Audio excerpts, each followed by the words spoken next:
Candidate কতগুলো আছে না আছে, শুধু যে আমরা কোম্পানি যে প্রোভাইড করবে, একটা কোম্পানি যখন রিকমেন্ড আনে বেশ কিছু কিন্তু কোম্পানির একটা খরচের একটা ব্যাপার থাকে, ঠিক আছে। তো কোম্পানি যখন প্রোভাইড করবে সে দেখবে যে আমার এই যে জবটা আমি যদি মার্কেটে নিয়ে আসি তাহলে আমার ক্যান্ডিডেট কত হবে, ঠিক আছে। কারণ আমি যে জবটা যে এগ্রিমেন্টটা করব সেইখানে আমার ক্যান্ডিডেট কত হবে, কতগুলো ছেলে মেয়ে থাকতে পারে, তবে সেই কোম্পানি কিন্তু রিকমেন্ডটা তবে সেখানে অ্যাকসেপ্ট করবে বা এগ্রিমেন্ট করবে।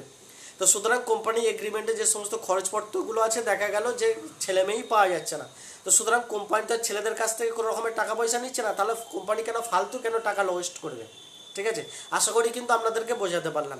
অবশ্যই কিন্তু কমেন্ট বক্সে, হোয়াটসঅ্যাপে নয়, ঠিক আছে, বারবার বলি ভিডিওর মাধ্যমে, অনেকে আবার হোয়াটসঅ্যাপে গিয়ে মেসেজ করেন, ফোন করে বলেন দাদা আমি ইন্টারেস্টেড, ঠিক আছে। তো ভাই এই সমস্ত ব্যক্তিরা যোগাযোগ করবেন না, হোয়াটসঅ্যাপে মেসেজ করার প্রয়োজন নেই এবং ফোন করে বলারও প্রয়োজন নেই, ঠিক আছে। যারা ভিডিওর কমেন্ট বক্সে কমেন্ট করবেন আমরা তাদের জাস্টিফাই করব বা তাদেরকেই কিন্তু আমরা গণনা করব। কেউ ফোন নাম্বার কেউ দেবেন না, ঠিক আছে, শুধু আপনার জেলার নাম দেবেন, ঠিক আছে, আপনার জেলার নাম দেবেন এবং তারপরে কোন ধরনের জব চাইছেন এবং বয়স, শিক্ষাগত যোগ্যতা, ব্যাস, আদার্স কোনো কিছু দেওয়ার প্রয়োজন নেই।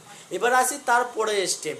বহুত ক্যান্ডিডেট আছে আমার কাছে হোয়াটসঅ্যাপে এখনও বেশ কিছু ডেটা রয়েছে, পড়ে রয়েছে, দাদা খেতে পাই না, পড়তে পারি না, বাবা মারা গেছে, মা মারা গেছে, স্ত্রী অমুক তমুক, হসপিটালে ভর্তি, ডাক্তার, বিভিন্ন ধরনের সব কিছু কথা, ও যে আমাকে একটা জব দেখে দিন, আমি করব, খেতে পাচ্ছি না, পড়তে পারছি না, গাড়ি ভাড়ার টাকা পর্যন্ত নেই, ঠিক আছে, আপনি তো ফ্রিতে কাজ দেন, তো খুব ভালো জিনিস, হ্যান ত্যান বিভিন্ন রকমের কথা বলা হয়। তারপরে যখন তাকে ইন্টারভিউয়ের জন্য তার সমস্ত প্রক্রিয়াটা প্রসেসিংটা কমপ্লিট করলাম, তারপরে যখন ইন্টারভিউয়ের জন্য ডাকছি, আজকে বৃষ্টি হচ্ছে, কালকে অমুক হচ্ছে তমুক হচ্ছে, তারপর আর ফোনই ধরে না।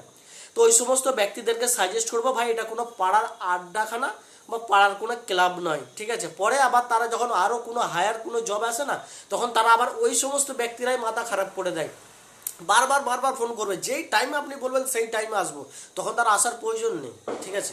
কারণ আপনি অলরেডি কোম্পানি আপনাকে 4বার 5বার 6বার সুযোগ দিয়েছে, আপনার কাছ থেকে কোম্পানি কোনো টাকা পয়সা নিয়ে বসে নেই যে আপনি আপনার ইচ্ছা মতো আসবেন আর কোম্পানি আপনাকে নিয়ে নেবে।